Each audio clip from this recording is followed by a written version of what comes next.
So I just did a whole painting just using primary colors.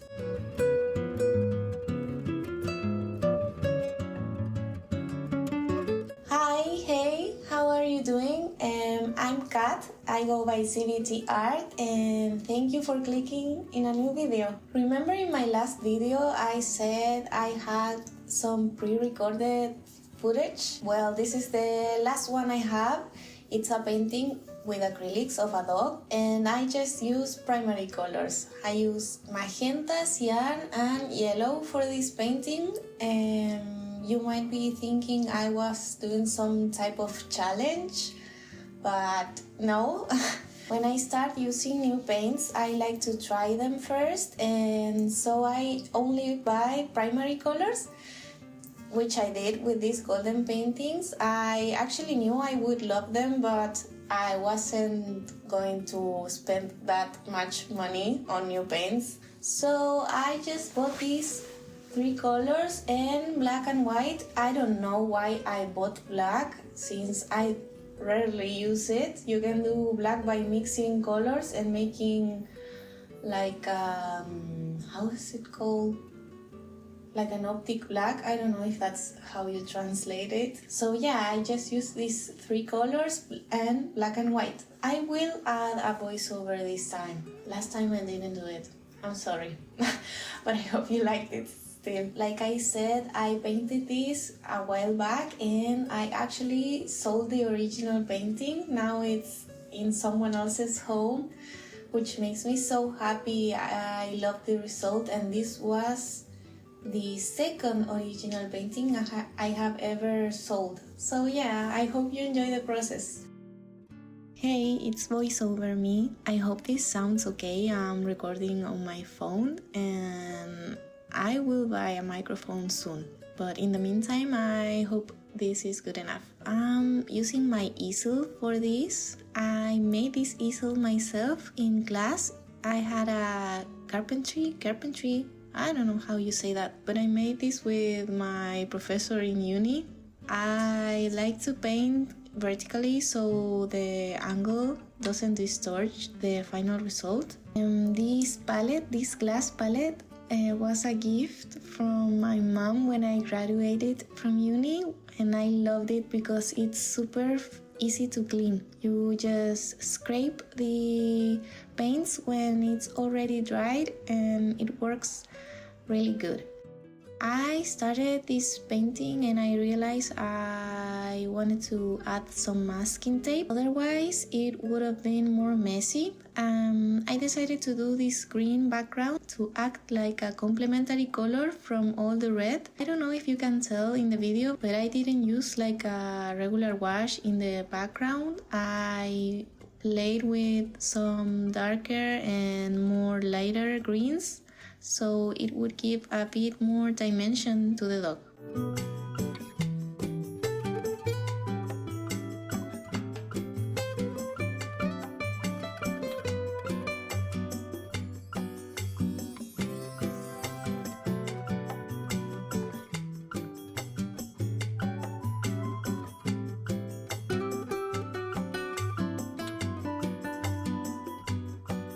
Every time when I paint, I like to start with the mid-tones, so that's what you're seeing me do at the moment. I started with like a reddish brown. I like warm browns, that's why I added so much red. Then I went ahead and added the white fur. You can see I used grays for the white furs so I could represent the shadows, since this photo had like a very sharp light coming from the back of the dog. Then I continue using a lot of hues in my grays, like adding reds or purples depending on the hues of the shadows.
was a bit messy with this painting. I went with the whites and go back to the browns and go back to the whites again because I felt like everything needed to be fixed. I kept adding more and more. I got to the point where everything was too much. It had too much information, so I grabbed like this purple color and block the shadow of the fur. I didn't like how it turned out, but I knew when adding the darker values later, everything would come to life.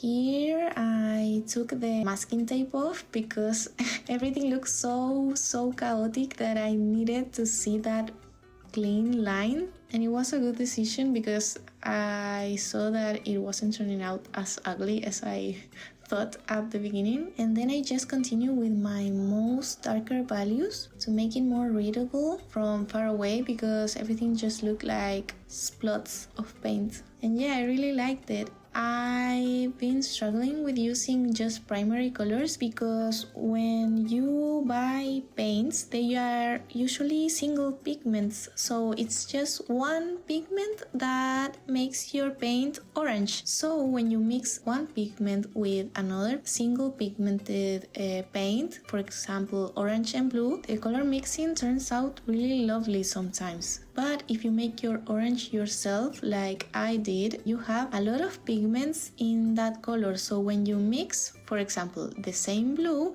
it's going to turn out grayish or more brownish. I don't know how to explain it. I hope that made sense. So yeah, I've been thinking about buying more colors. It's easier to paint, and sometimes I just like my paints to flow with one another without everything turning brown.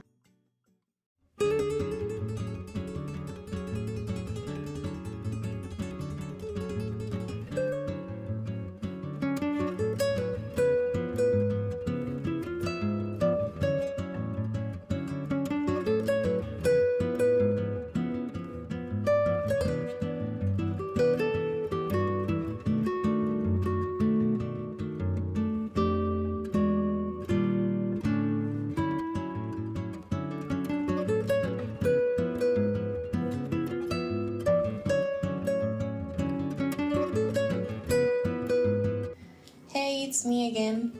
Did you enjoy the video? I don't have a lot of experience with acrylics. I've been thinking I want to experiment more with them, but I can't decide if I want to buy more acrylics or buy water-based wash or tempera. Since I love how they are similar to watercolors and you can just play with opacity by adding water, you can do it with acrylics too, but I don't think it's the same. Plus it gives like this plastic finish to the painting. Please let me know what you think. Should I invest in more acrylics, more colors, or should I buy tempera? It's a hard decision. Oh, I also want to know if the speed of the video was okay. Do you like longer videos or shorter videos? I'm used to doing Instagram content, so I try to do everything really quickly, usually, but I don't know, let me know if this was entertaining. And yeah, thank you so much for clicking. I see you hopefully next week.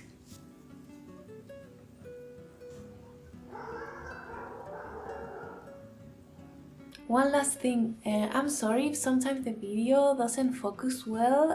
When I film in 4K, the autofocus is not that good, but I prefer that over filming in HD?